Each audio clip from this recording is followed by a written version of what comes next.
സ്വഹാബിമാരുടെ ജീവിതത്തിൽ നിന്നും നമുക്ക് ഉൾക്കൊള്ളാനുള്ള ചില പാഠങ്ങളുണ്ട്. അതാണ് നമ്മുടെ വിഷയം. സ്വഹാബിമാരുടെ ജീവിതത്തിൽ നിന്നും ഏറ്റവും പ്രധാനമായി നമുക്ക് ഉൾക്കൊള്ളാനുള്ള ഗുണപാഠമെന്നത് അല്ലാഹു സുബ്ഹാനഹു വ തആലയോടും അവന്റെ ദീനിനോടും അവർ കാണിച്ചിരുന്ന ആത്മാർത്ഥതയാണ്. അല്ലാഹു സുബ്ഹാനഹു വ തആലയോടും അവന്റെ ദീനിനോടും അവർ കാണിച്ചിരുന്ന ആത്മാർത്ഥത എന്നത് വളരെ പ്രധാനപ്പെട്ട കാര്യമാണ്. അതുപോലെ തൗഹീദ്, അല്ലാഹുവിനെ ഏകനാക്കുക എന്ന കാര്യം, ഇത് സ്വഹാബിമാരുടെ ജീവിതത്തിൽ ഏറ്റവും തിളങ്ങി നിൽക്കുന്ന ഒരു കാര്യമാണ്.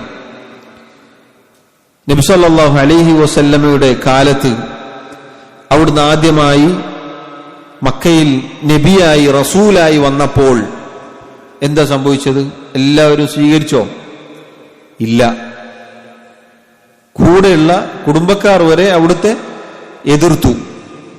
പല രൂപത്തിലുള്ള മോശമായ വാക്കുകളും അവർ പറയുകയുണ്ടായി. അന്ന് അബ്ദുല്ലാഹി ഇബ്നു മസ്ഊദ് റളിയല്ലാഹു അൻഹു എന്ന സഹാബി പറയുകയാണ്, കാന അവ്വല മൻ അദ്ഹറ ഇസ്ലാമഹു സബഅത്തുൻ. മക്കയിലെ കാലഘട്ടത്തിൽ, മക്ക കാലഘട്ടത്തിൽ 7 പേരായിരുന്നു ഞങ്ങൾ മുസ്ലിമീങ്ങളാണ് എന്ന് പുറത്തേക്ക് പറഞ്ഞത്. അബൂബക്കർ സിദ്ദീഖ് റളിയല്ലാഹു അൻഹു, അമ്മാർ റളിയല്ലാഹു അൻഹു, സുമയ്യ റളിയല്ലാഹു അൻഹ, സുഹൈബ് റളിയല്ലാഹു അൻഹു, ബിലാൽ റളിയല്ലാഹു അൻഹു, അൽ മിഖ്ദാദ് റളിയല്ലാഹു അൻഹു, പിന്നെ നബി സല്ലല്ലാഹു അലൈഹി വസല്ലം. 7 പേരായിരുന്നു ഞങ്ങൾ മുസ്ലിമീങ്ങളാണ് എന്ന് അവിടെ പറഞ്ഞിരുന്നത്. ആ കാലഘട്ടം എന്നത് വളരെ പരീക്ഷണങ്ങൾ നിറഞ്ഞ കാലഘട്ടമായിരുന്നു.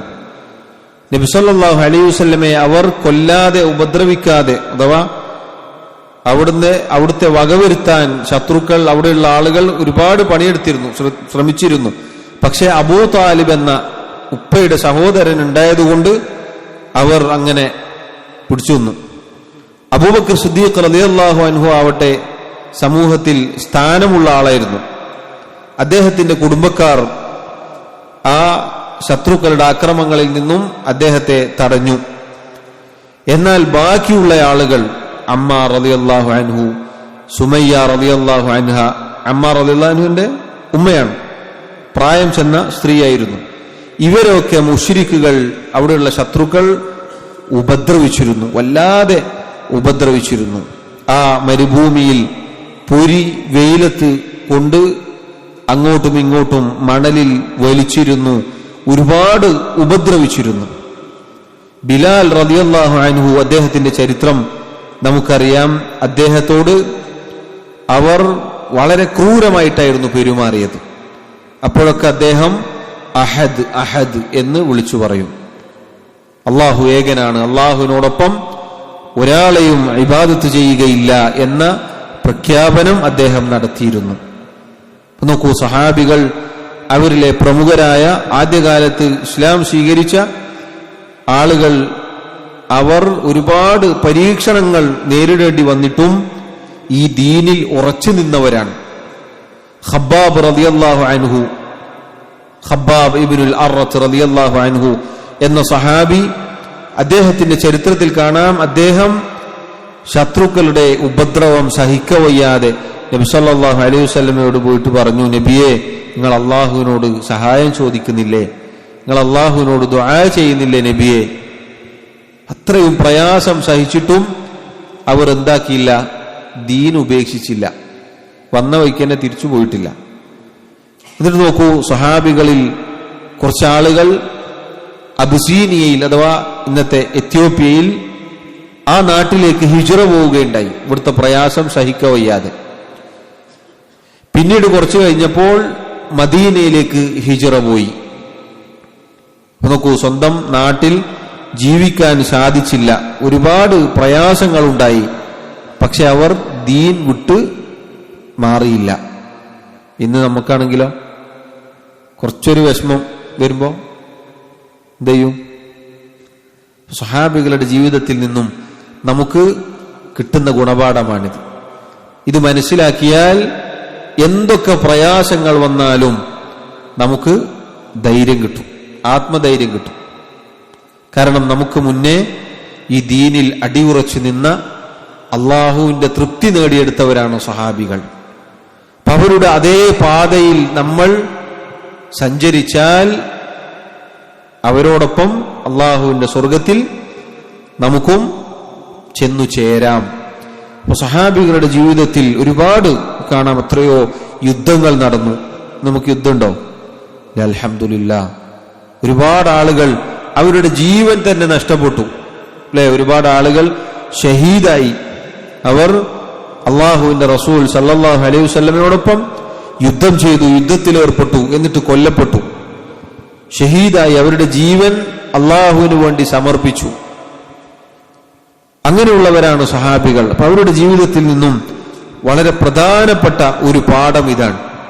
അവർ അള്ളാഹുവിനോട് സത്യസന്ധത പാലിച്ചവരായിരുന്നു, അള്ളാഹുവിന്റെ ദീൻ മുറുകെ പിടിച്ചവരായിരുന്നു.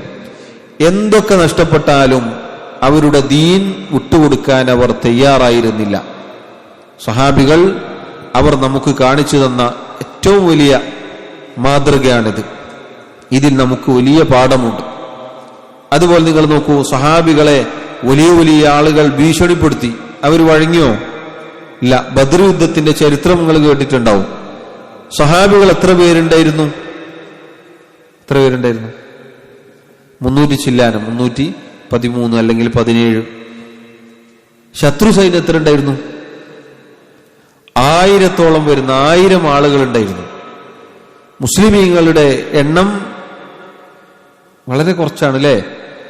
മുസ്ലിമീങ്ങളുടെ അടുക്കൽ 2 കുതിരയും 1 ഒട്ടകവും, അങ്ങനെ വളരെ ദുർബലരായിരുന്നു അവർ. റമളാൻ മാസത്തിലാണ്. എന്നാൽ ശത്രു സൈന്യം 1000-ഓളം വരുന്ന ആളുകൾ ഒരു ദിവസം 10 ഒട്ടകത്തെ അറുത്ത് ഭക്ഷിക്കുകയായിരുന്നു അവിടെ. അത്രയും സർവസന്നാഹം അവരുടെ കയ്യിലുണ്ടായിരുന്നു. ആരാണ് വിജയിച്ചത്? ആർക്കാണ് അള്ളാഹു വിജയം നൽകിയത്? മുസ്ലിമീങ്ങളായ ആളുകൾക്കാണ് വിജയം നൽകിയത്. എന്താണ് അവർക്ക് വിജയം കിട്ടാനുള്ള കാരണം? വലിയ മിസൈൽ എടുത്തിട്ടാണ് അവർ പോയത്? അല്ല, ഒന്നുമില്ല. അവരുടെ കയ്യിൽ നല്ല പോലെ ആയുധങ്ങളൊന്നും ഇല്ലായിരുന്നു. അവരുടെ കയ്യിലുള്ള ആയുധം എന്താണ്? ഈമാനായിരുന്നു, അള്ളാഹുവിലുള്ള വിശ്വാസമായിരുന്നു, അള്ളാഹുവിലുള്ള ഭരമേൽപ്പിക്കൽ, അള്ളാഹുവിലുള്ള തവക്കുലായിരുന്നു. നബി സല്ലല്ലാഹു അലൈഹി വസല്ലമയോടൊപ്പം അവർ കൂടെ നിന്നു. അള്ളാഹു എന്തു ചെയ്തു? 7 ആകാശങ്ങൾക്ക് മുകളിൽ നിന്ന് അവരുടെ പ്രാർത്ഥനയ്ക്ക് ഉത്തരം നൽകി.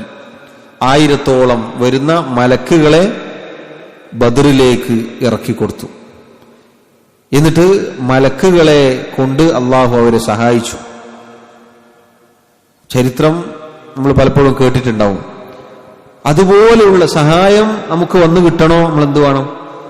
സഹാബികളുടെ മാർഗം സ്വീകരിക്കണം. എന്തൊക്കെ പ്രശ്നങ്ങൾ വന്നാലും പ്രതിസന്ധികൾ വന്നാലും അള്ളാഹുവിന്റെ ദീൻ മുറുകെ പിടിച്ച് അള്ളാഹുവിൽ തവക്കുൽ ചെയ്ത് മുസ്ലിമീങ്ങളായി മുഅ്മിനീങ്ങളായി ജീവിച്ചാൽ അള്ളാഹു സഹായിക്കും.